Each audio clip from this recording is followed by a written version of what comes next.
New subject, compulsory subject, international finance, that is international trade. First year BCom आपने पढ़ा था micro economics, second year BCom आप लोगों ने पढ़ा macro economics. Now in third year we are going to study international trade. कि भाई अगर आप व्यापार इंटरनेशनल लेवल पे करते हो तो क्या आएगा. क्लियर.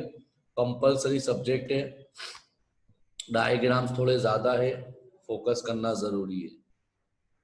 आपको मटेरियल दिया हुआ है, फर्स्ट पेज पे चारों चार यूनिट का सिलेबस है. अगर कम होता है तो हम बाद में कम कर देंगे.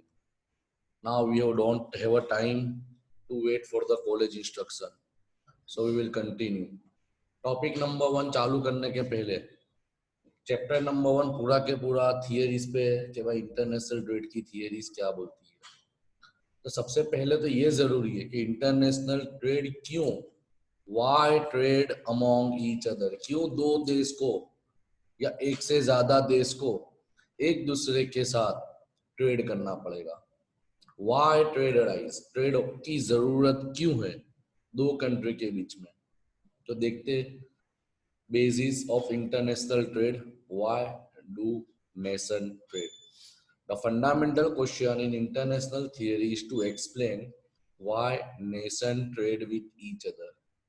Nation trade with each other basically for some reason for which individual trade with one another. जैसे हम एक दूसरे के साथ ट्रेड करते हैं क्योंकि हमारी कोई ना कोई जरूरत होगी, कोई ना कोई नेसेसिटी होगी, कोई ना कोई रिक्वायरमेंट होगी, कुछ ना कुछ अनसेटिस्फाइड नीड होगी, इसलिए हम एक दूसरे से ट्रेड करते हैं. तो सिमिलरली इंटरनेशनल ट्रेड में भी कोई ना कोई ऐसा मुद्दा होगा, कोई ना कोई ऐसी कमी होगी जिसके वजह से हमको किसी न किसी कंट्री के साथ ट्रेड करना पड़ता है. We know that a country can not produce all the good and services. सीधी सी बात है, क्योंकि हर कंट्री के पास, किसी के पास लेबर प्रॉब्लम है, किसी के पास लैंड का प्रॉब्लम है, किसी के पास कैपिटल का प्रॉब्लम है, किसी के पास रिसोर्सेज का प्रॉब्लम है. यानी आज के जमाने में no country is self sufficient. Clear. We know that a country can not produce all the goods and service, so it cannot satisfy all the needs of the people because nature has distributed the factor of production unequally. सीधी सी बात है कि India जो बना सकता है वो America नहीं बना सकता. Because of some natural processes, natural resources, availability of material, ये सब भी important है. Country differs in terms of supply of natural resources, climate condition, वातावरण, mineral resources, labor resources, capital resources, technological capability, entrepreneur skills, manager skills and many other factor. ये सब हमने point देखे कि हर कंट्री के पास हर चीज अवेलेबल नहीं होती, कहीं ना कहीं किसी न किसी जगह कोई ना कोई चीज की डेफिशिएंसी होती है.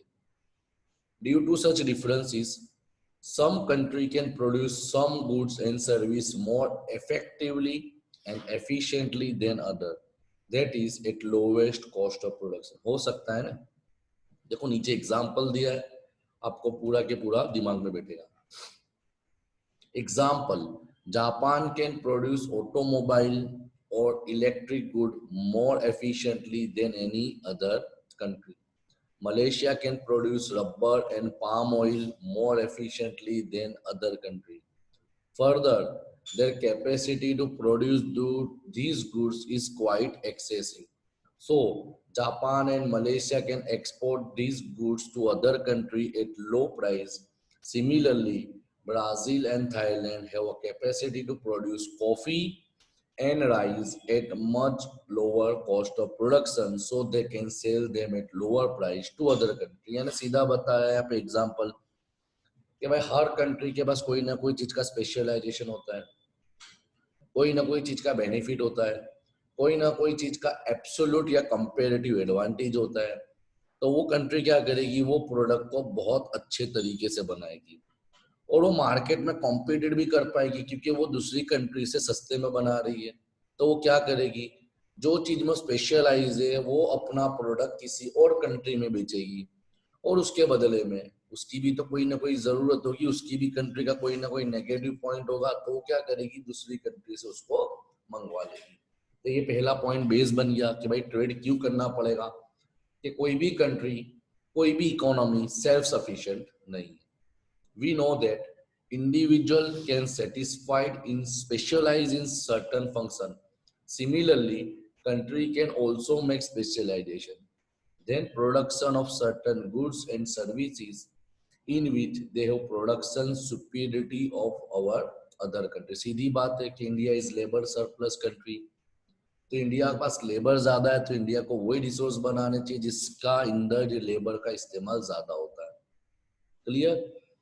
Therefore, countries specialize in the production of that commodity in which it has absolute or comparative advantage। अभी दोनों दो थियरी पढ़नी, absolute advantage of theory Adam Smith ने दी है, कंपैरेटिव एडवांटेज थियरी जिसको डेविड रिकार्डो ने दी है, दोनों दो पढ़नी है। And import those goods and services in which it has an absolute or comparative disadvantage। सीधी सी बात है कि जो चीज में उनका एब्सोल्यूट एडवांटेज होगा वो एक्सपोर्ट करेंगे, जो चीज में उनका डिसएडवांटेज होगा वो इंपोर्ट करेंगे। यानी यहाँ से प्रूफ हो गया कि कंट्री को किसी ना किसी तरीके से एक दूसरे पे डिपेंड करना पड़ता है, इसके लिए दोनों को ट्रेड करना जरूरी है। क्लियर? अब आता what give rise to international trade. तो बेसिकली कुछ नवा नहीं है, डिमांड एंड सप्लाई पे डिपेंड करता है। The main cause of international trade is the existence of difference in price of goods. Price arises because of difference in supply condition और difference in demand condition। Price किस पे depend करते हैं, demand और supply पे, और combination of both. कुछ नया नहीं है, जो 11 से पढ़ता है वो जहाँ डिमांड सप्लाई मिक्स होता है वो अपनी प्राइस नक्की होती है। अब देखते दोनों दो पॉइंट देखते हैं, इसमें कोई डायग्राम की जरूरत नहीं है, अगर लिखा हो तो आप कैंसिल कर देना। डिफरेंस इन सप्लाई कंडीशन, यानी डिफरेंस इन सप्लाई कंडीशन में arise due to several factor like supply of natural resources, degree of efficiency with which this factor are employed, level of technology use, labor skills, factor abundance etc। नहीं समझ पड़ी, देखो example देखते दिमाग में उतरेगा। A land abundant country में export land intensive good rice, wheat और रबर। सीधी बात है कि जिसके पास जमीन ज्यादा है तो जो चीज जमीन पर अच्छे तरीके से बनती है तो वो कंट्री वो चीज में स्पेशलाइज करेगी ना, वो चीज का सप्लाई करेगी।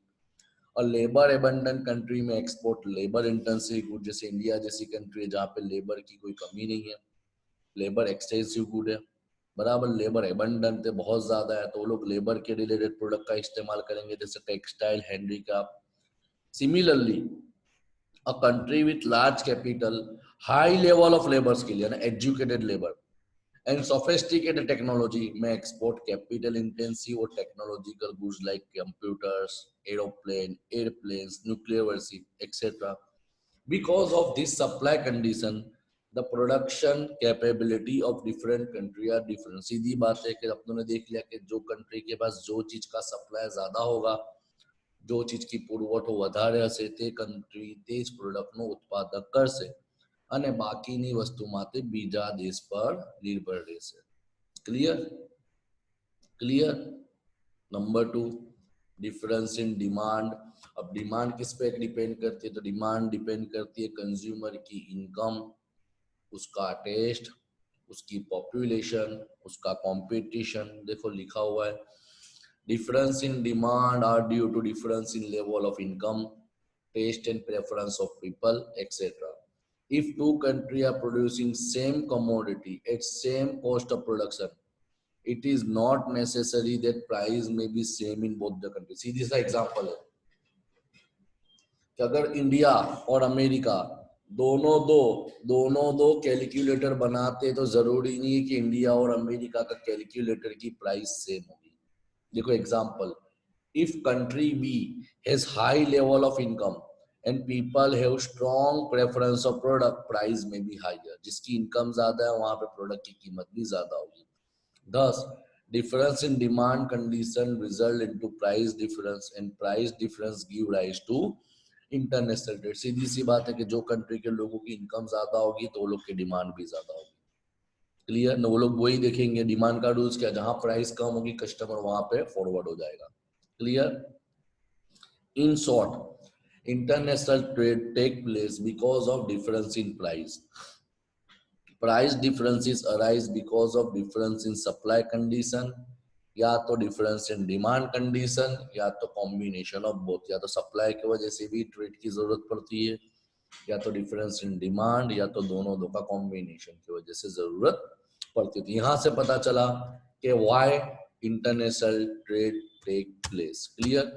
अब जाते क्वेश्चन नंबर 2 पे, जो आप 11 कॉमर्स से पढ़ते आ रहे हो। રાષ્ટ્રીય વેપાર અને આંતરરાષ્ટ્રીય વેપારની વચ્ચેની તફાવત, difference between national trade and international trade. Clear.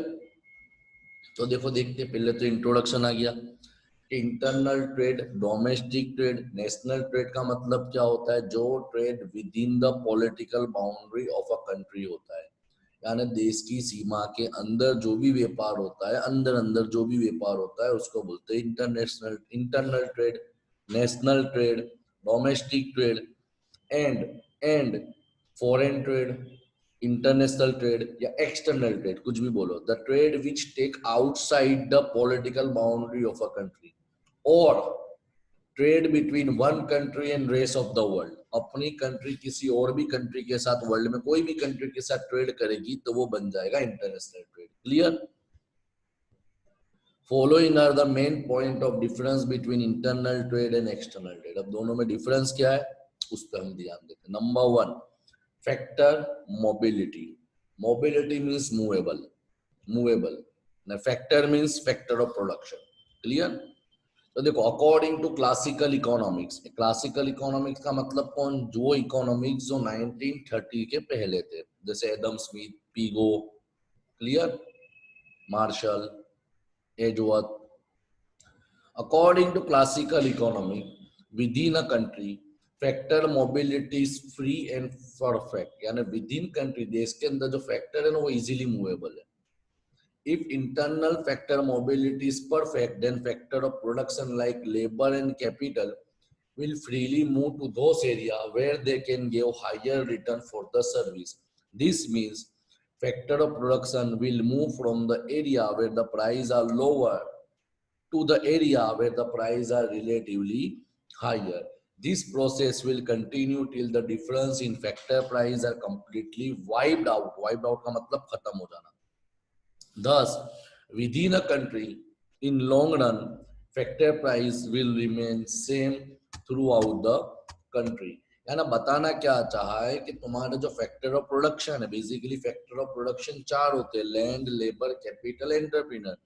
मगर जितने भी क्लासिकल इकोनॉमिक्स थे उन्होंने फैक्टर ऑफ प्रोडक्शन में 2 चीज के ऊपर ध्यान दिया, कौन से, लेबर एंड कैपिटल। तो उन्होंने क्या बताया कि जितने भी फैक्टर ऑफ प्रोडक्शन है with in a country movable है। यानी जैसे एग्जांपल के तौर पे बड़ौदा के अंदर लेबर को 50 मिल रहा है, अहमदाबाद में 100 रुपए मिल रहा है, तो लेबर ऑटोमेटिकली बड़ौदे वाला लेबर कहाँ ट्रांसफर हो जाएगा, मूव हो जाएगा अहमदाबाद। कब तक वो मूव होते रहेगा, जब तक ये डिफरेंस खत्म नहीं हो जाता। तो इन शॉर्ट ऐसा बताया गया, with in a country factor are easily movable. According to classical economics, factor mobility is perfect within a country and zero का मतलब, कॉमन में बोलूंगा बेटा, इंडिया में 5,000 मिलता, अमेरिका में मैं तुझे 6,000 देता हूँ, कौन सा बंदा 1,000 के लिए इंडिया छोड़ के जाएगा? Families no, because we are थोड़े लिटल फैमिली पीपल, संस्कार वाले पीपल, लव विद फैमिली वाले लोग हैं। तो वही बताया कि क्लासिकल इकोनॉमिक्स की कहना था कि with in the country factor easily movable है, मगर with country zero. But this is not absolutely true in reality. Due to certain problems, factor mobility may not be perfect even within a country. Classical economics ने क्या बोला है, with in a country factor easily movable है, मगर आज के हिसाब से देखने का तो even with in a country factor are not easily movable. In fact, the degree of factor mobility is relatively greater within a country and less between, हाँ, मूवेबिलिटी अपने देश में ज्यादा है मगर विद कंट्री थोड़ी कम है। क्यों? तो देखो देखते हैं क्या क्या प्रॉब्लम होते हैं इंटरनेशनल में। There are certain restriction like immigration, citizenship requirement which restrict the international. सीधी बात है, पासपोर्ट चाहिएगा, वीजा चाहिएगा, इमिग्रेशन के कायदे फॉलो करने पड़ेंगे, ये सब चीजें देखी जाती है। इसके लिए विद कंट्री, एक कंट्री से दूसरी कंट्री फैक्टर इजिली मूवेबल नहीं है। There are also restriction on international movement of capital and foreign investment। यहाँ भी पाबंदी आ जाती है गवर्नमेंट की, तुम इससे ज्यादा पैसा इन्वेस्ट नहीं कर सकते, रोकाण नहीं कर सकते, so on। International movement, capital problem आया। There are certain other barrier like legal, social and political। तो इसके वजह से भी फैक्टर इजीली मूवेबल नहीं है। 3 पॉइंट इनफ है। क्लियर? तो पहला था factor mobility, mobility means movable. दूसरा आता है प्रोडक्ट मोबिलिटी। प्रोडक्ट मोबिलिटी का मतलब क्या होता है कि जैसे पर्टिकुलर मैंने ये प्रोडक्ट बनाया है, ये प्रोडक्ट बनाया है तो ये प्रोडक्ट मैं इंडिया के अंदर कहीं भी बेचना चाहूँ तो मैं इजीली बेच सकता हूँ। यानी product is more mobile, mobile means movable with in a country and less movable with country. Clear? With in the country the movement of goods and services from one region to another is free. The only barrier for the movement of goods and services are distance and transportation। बस within the country एक problem आएगा कि suppose में production मेरा centre है गुजरात में, तो मेरे को बॉम्बे में है, केरला में है, तमिलनाडु है, दिल्ली है, एमपी है, कश्मीर है, चेन्नई है, सिक्किम है, वहां पे बेचना है तो एक प्रॉब्लम होगा विद कंट्री में ट्रांसपोर्टेशन का खर्चा। क्लियर? बाकी प्रोडक्ट इजीली मूवेबल है, कोई गवर्नमेंट की परमिशन है, कोई रेगुलेशन की जरूरत नहीं पड़ेगी अगर मैं product with in the country move करता हूं तो। But in case of international trade the movement of good is not free. There are certain barrier, barrier का मतलब अवरोध, रुकावट, नड़तड़, such as import duties, import quota, exchange control, tax barrier which restrict the goods and services between one country and other। समझ में आया कैसा problems होते हैं इंटरनेशनल ट्रांजैक्शन पे। Clear? Third point is heterogeneous market and homogeneous market. Homogeneous का मतलब होता है सिमिलर, हेट्रोजीनियस का मतलब होता है डिफरेंट, कॉम्प्लेक्स। तो कॉमन सी बात है, in case of international trade market are homogeneous। homogeneous का मतलब almost same because language, taste, preferences, custom, tradition etc of people may be same within a country। एक देश में सबकी सेम होती है। but in the case of international trade market are different due to difference in language, difference in taste, difference in custom। due to this the behavior of international buyer is different in each case। देखो example देख लो, पूरे India के अंदर कहीं पे भी जाओ गाड़ी राइट हैंड ड्राइव होगी, मगर अमेरिका में जाओ तो कॉमन तकलीफ पड़ जाएगी left hand drive.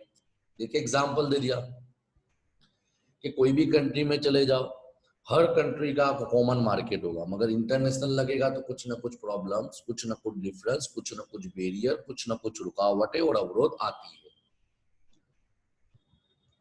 Point number 4, different national group।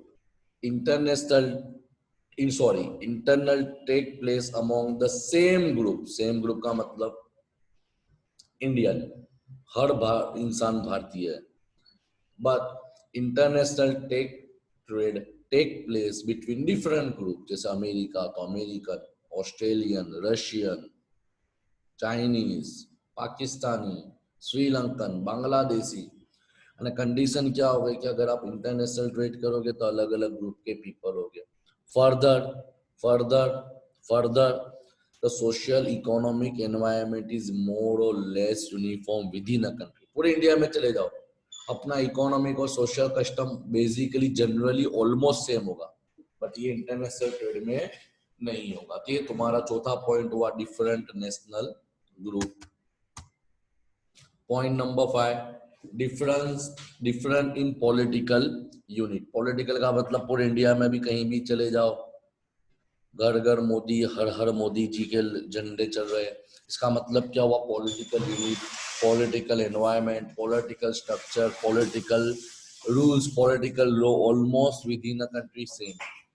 मगर जब तुम इंटरनेशनल ट्रेड में जाओगे तो अमेरिका साथ करोगे तो वहाँ का पॉलिटिकल एनवायरनमेंट अलग होगा, अफ्रीका साथ करोगे तो वहाँ का पॉलिटिकल एनवायरनमेंट अलग होगा, आप कोई अरब देश के साथ करोगे तो वहाँ का पॉलिटिकल एनवायरनमेंट अलग होगा, आप जर्मनी के साथ करोगे तो वहाँ का पॉलिटिकल एनवायरनमेंट अलग होगा। क्लियर? ये तुम्हारा पॉइंट नंबर 5 हुआ। Point number 6, difference in monetary unit. Monetary means पैसा, money. With in a country, पूरे इंडिया में कहीं भी चले जाओ, सामने वाला आपके पास क्या मांगेगा? रुपीज ही मांगेगा ना, यानी मॉनेटरी, रुपीज, रुपया, सिक्का, नोट, चेक, वो सब कुछ with in a country same रहेगा। मगर आप इंटरनेशनल ट्रेड में जाते हो तो अमेरिका साथ ट्रेड करना है तो अमेरिकन डॉलर चाहिए, ऑस्ट्रेलिया के साथ ट्रेड करना है तो ऑस्ट्रेलियन डॉलर चाहिए, यूरोपियन कंट्री के साथ करना है तो यूरो डॉलर चाहिए, यूरो बोलते हैं, यूरो चाहिए। बराबर अगर पाकिस्तान साथ करना है तो रुपी चाहिए, बांग्लादेश के साथ करना है तो बांग्ला रुपी चाहिए। समझ में आया? चाइनीज के साथ करना है तो येन चाहिए। यानी कंट्रीशन क्या हो कि तुम जो कंट्री के साथ इंटरनेशनल ट्रेड करोगे तो you must possess that currency, that type of currency in the country in which you are dealing. Clear? Common अगर मैं इंडिया में गया ना, कोई को आके बोलूंगा, कोई दुकान में जाके 50 रुपए का माल खरीदा, मैंने बोला टेक दिस $1, वो गालियां देगा, because in India rupees is globally और legally accepted as a money in India. बराबर यहाँ का कोई व्यापारी आपको ऐसा नहीं बोलेगा हाँ भाई आपके पास रुपीज नहीं है तो आप डॉलर दे दो। क्लियर? तो ये प्रॉब्लम्स होती है नेशनल और इंटरनेशनल ट्रेड के बीच में डिफरेंस आया। पॉइंट नंबर 7 आता है,